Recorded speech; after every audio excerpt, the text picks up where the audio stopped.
ಆನಂದ ಶಯನ ಅನಂತನ ನಯನ ನೋಡುವ ನಿಮ್ಮ ನಳಿನ ವೀಣೆಯ ನುಡಿಸಿ ನಾದವ ಬೆರೆಸಿ ನಂದನ ಕರೆವ ಬದನ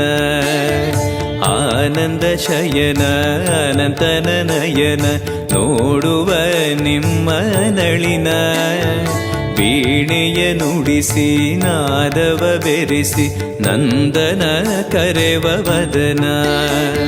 ಭಾಗ್ಯವಿದು ಗುರು ಭಾಗ್ಯವಿದು